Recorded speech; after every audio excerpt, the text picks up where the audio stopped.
Salam Indonesia, salam Nusantara dari Sabang sampai Merauke, dari Miangas sampai Pulau Rote. Mantaplah iman kita, mantaplah kasih kita, mantaplah pengharapan kita. Tentunya dalam Yesus Kristus menjadi Tuhan dan Juru Selamat kita, dan Juru Selamat dunia. Jangan katakan bahwa Yesus itu bukan Tuhan, jangan katakan bahwa Yesus itu bukan Juru Selamat. Walaupun di luar sana ada banyak orang mengatakan dia bukan Tuhan, dia bukan Juru Selamat, tetapi bagi engkau yang percaya engkau diselamatkan, engkau tidak percaya akan dihukum.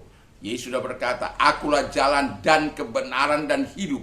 Tiada seorang sampai kepada Allah kalau tidak melalui aku. Dan kalau engkau percaya kepadaku, kepada Yesus, bukan kepada saya ya, kepada Yesus, maka engkau memiliki hidup yang kekal. Mantap! Dalam Yohanes 6 ayat 47.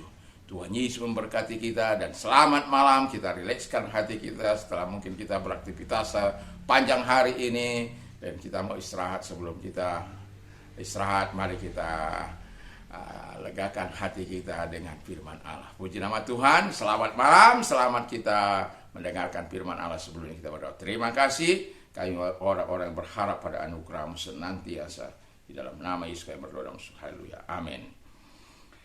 Saya akan bacakan firman Allah dalam Mazmur 123. Demikian bunyi firman Allah, kepadamu aku melayangkan mataku, ya engkau yang bersemayam di surga. Lihat, seperti mata para hamba laki-laki memandang kepada tangan tuannya, seperti mata hamba perempuan memandang kepada tangan nyonyanya, demikianlah mata kita memandang kepada Tuhan Allah kita, sampai Ia mengasihi kita. Kasihanlah kami ya Tuhan, kasihanlah kami, sebab kami sudah cukup kenyang dengan penghinaan. Jiwa kami sudah cukup kenyang dengan olok-olok orang merasa aman, dengan penghinaan orang-orang yang sombong. Haleluya.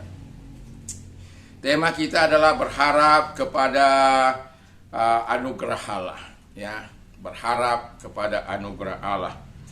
Jadi orang yang berharap kepada anugerah Allah adalah orang yang memandang kepada Tuhan sampai Tuhan mengasihinya. Dan di sini kita lihat bagaimana gambarannya. Itu yang pertama.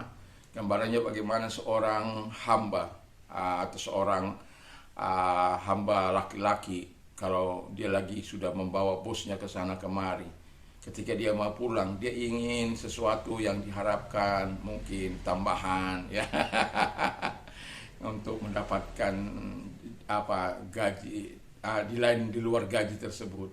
Mungkin dia ini ya, dia akan pulang dengan semeringah. Atau seorang hamba atau hamba perempuan melihat tangan nyonyanya, setiap kali mungkin dia sudah siap membantu sana sini, tengah tangan nyonyanya mungkin sudah menggenggam ya sesuatu dan memberikan atau apalah yang itu biasa ya.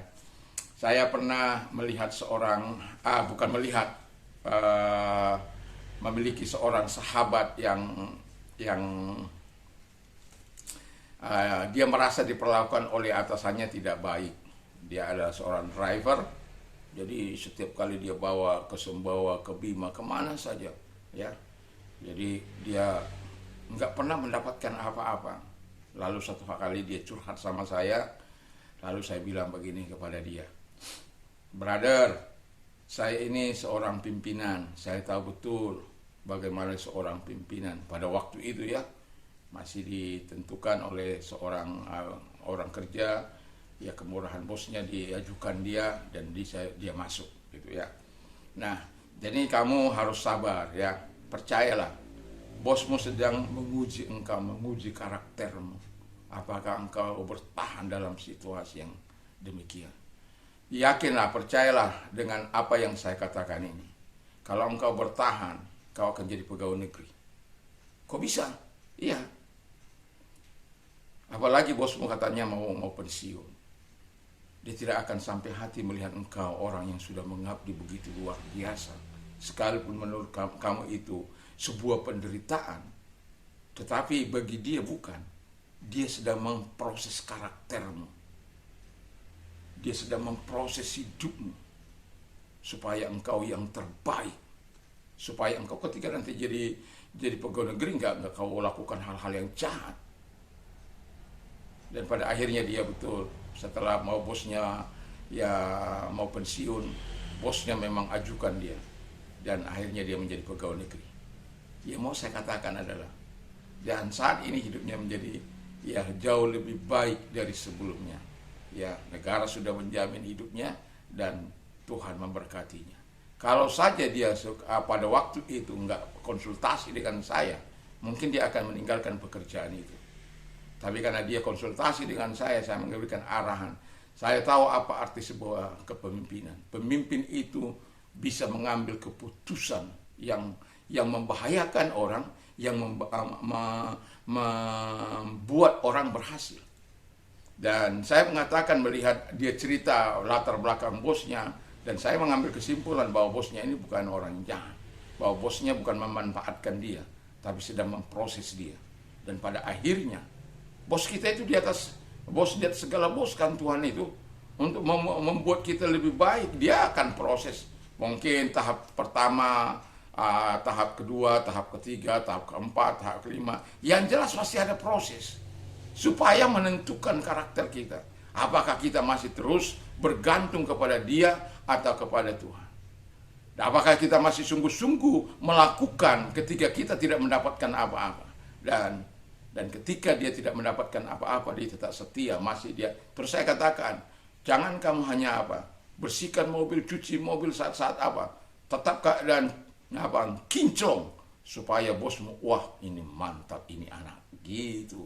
Dan pada akhirnya saya seperti apa yang tadi, dan dia diterima. Bersyukurlah. Jadi jangan cepat-cepat memvonis atasanmu, kejamlah apalah dan inilah. Kalau engkau melihat situasi yang baik, ya lakukan yang baik. Jadi ini satu case, ya. Jadi demikian juga kita, yang orang yang memandang kepada Allah sampai ia mengasihani kita. Kalau Tuhan sudah mengasihani kita, anugerahnya akan diberikan kepada kita. Apa yang kita pergumulkan, apa yang kita minta, apa yang kita harapkan, akan diberikannya kepada kita. Tapi tidak banyak orang cukup mau mengerti situasi ini, keadaan ini. Lebih banyak menyerah daripada, kalau tadi pagi saya katakan orang yang percaya kepada Allah itu adalah orang yang seperti gunung yang kokoh, yang tidak tergoyahkan oleh angin persoalan, oleh kesulitan apapun, oleh keadaan apapun. Tapi terus percaya kepada Allah. Dan pada akhirnya Allah melakukan hal-hal yang besar, yang luar biasa, membebaskan dia dari segala kesulitannya. Demikian juga kita berharap kepada anugerah. Situasi kita nggak baik, berharap pada anugerahnya. Anugerah Tuhan itu cukup limpah. Bukan hanya dia melepaskan kita dari segala beban-beban dosa kita. Bukan hanya membebaskan kita dari segala pelanggaran-pelanggaran dosa kita. Hal-hal yang terbaik dalam kehidupan ini pun akan dia berikan. Kalau anaknya sendiri diberikan oleh Bapa kepada kita, apalagi hal-hal yang lahiriah ini. Tetapi yang mau saya katakan, berharap pada anugerah Allah. Yang kedua, kata firman Allah, orang yang percaya pada perlindungan Allah. Jadi orang yang berharap pada anugerah Allah itu percaya bahwa perlindungan Allah itu ada. Seperti pemazmur ini katakan, kasihanilah kami Tuhan, kami diolok, kami ini, kami itu. Wah, saya sudah kenyang dengan olokan, dengan fitnaan, dengan cacian, dengan makian, dengan ludah dan macam-macam, dengan intimidasi dan teror. Tapi saya tetap percaya pada Tuhan. Saya ingat berapa lama saya mengalami teror. Orang tengah malam ke rumah, tapi ketika dia nggak ada, lalu kemudian ada orang cari imbuk cepat, tinggi besar. Lalu ketika kita saya tetap aja beraktivitas karena saya punya perlindungan yang sangat dahsyat. Kalau dulu saya selalu membawa pisau untuk kalau pergi kemana-mana. Saya belajar ilmu bela diri sebagai jaga-jaga. Tetapi ketika saya mengenal Tuhan, saya mengandalkan Tuhan. Bukan berarti saya tidak melakukan gerakan-gerakan atau olahraga lah untuk tetap menjaga stamina saya. Bukan. Saya ingin stamina saya tetap kuat, tetapi saya juga adalah orang yang menjaga rohani saya.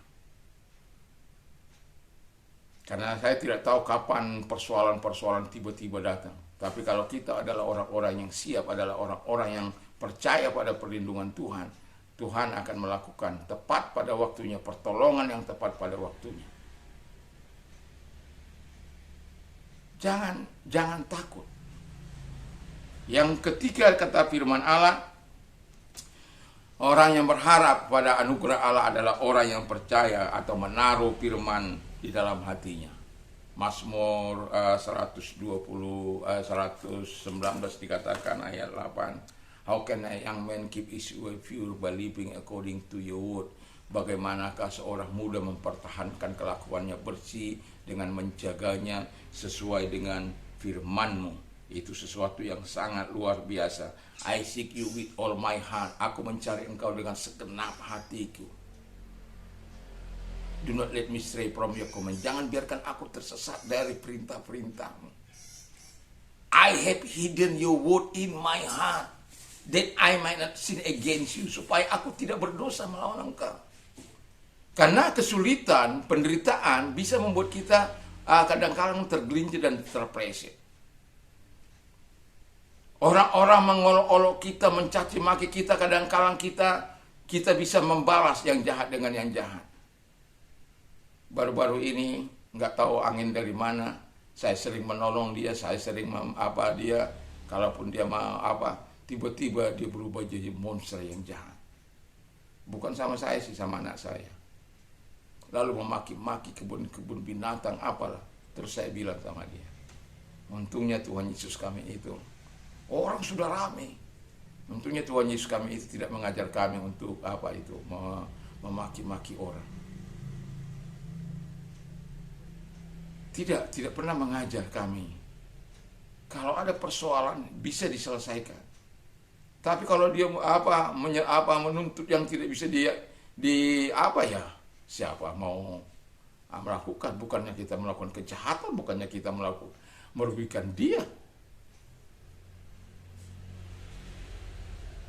Nggak tahu kenapa. Sekian lama kita bertetangga. Tetapi saya mau katakan kepada kita, berharap pada Tuhan.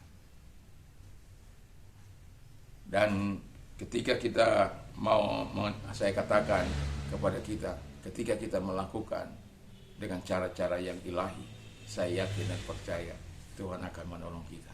Sehingga di tengah-tengah orang banyak itu sambil saya senyum-senyum, saya katakan, puji Tuhan, alhamdulillah. Sampai saya bilang begitu, untung Tuhan kami itu tidak suruh membalas kata-kata kasar dengan kata-kata kasar, kata-kata hujatan dengan kata hujatan, lalu tangan dan lalu mengancam.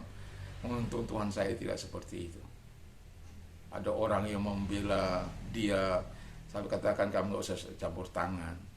Ini dia nggak tahu kenapa. Setelah dia lihat maki-maki ini dan itu dan semakin brutal, akhirnya saya senyum-senyum saja kan. Karena memang setiap pagi saya katakan, beri kami kekuatan Tuhan untuk menghadapi situasi sulit apapun. Bangun pagi-pagi jam 4 meminta kepada Tuhan untuk menghadapi masa-masa yang tidak kita pernah duga. Dan itu kesempatan saya menyaksikan bagaimana Tuhan mengajar saya, bagaimana Tuhan untuk memperlakukan orang, menghormati orang, sekalipun orang itu lebih muda, jauh lebih muda. Saya katakan saya ini sudah tua, tapi enggaklah begitu. Janganlah begitu. Mbak-mbak lagi nih. Itu saya rasakan the power of emak-emak. Itu saya katakan mungkin gak dapat jahat.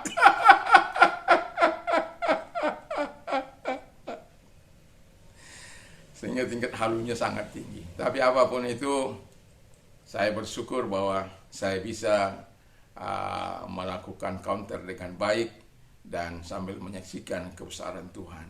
Bahwa Tuhan kita tidak pernah, untung Tuhan kita itu penuh dengan kasih.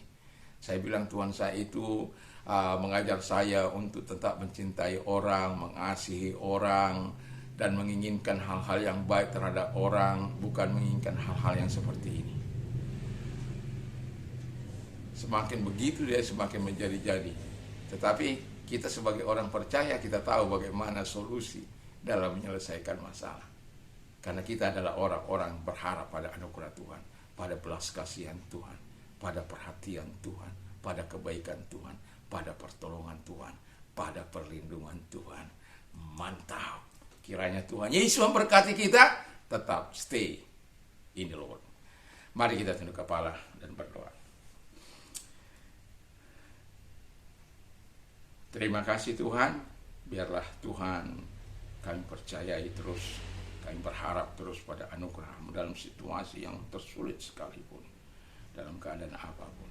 Dan kalau engkau sakit, apapun, sedang dalam pergumulanmu, mari taruh tempat yang sakit dan berharap kepada Tuhan. Mari kita berdoa bahwa Tuhan adalah tabib di atas segala tabib. Tuhan mengampuni segala dosa dan dosa-dosamu dan menyembuhkan segala sakit penyakitmu. Dan oleh kuasanya, oleh bilurnya engkau sembuh. Dalam nama Tuhan Yesus, segala sakit penyakit yang mereka tidak peduli apapun itu, dalam stadium apapun itu. Karena kami tahu Tuhan kami adalah Tuhan yang maha kuasa yang menciptakan langit dan bumi. Dalam nama Yesus aku perintahkan segala sakit penyakit yang mereka derita, atau mereka sedang dirasuk setan, kami perintahkan keluar. Dan oleh bilur daripada Tuhan Yesus Kristus, mereka sembuh. Apapun yang mereka pergumulkan di hari-hari kehidupan, mungkin situasi sulit membuat orang stres dan lain sebagainya, hingga melakukan yang tidak baik. Tapi kami sebagai orang percaya, kami terus berharap kepada Tuhan yang punya anugerah ini, yang bisa membuka pintu anugerah kapanpun bagi orang-orang yang berharap dan bersandar kepada Tuhan.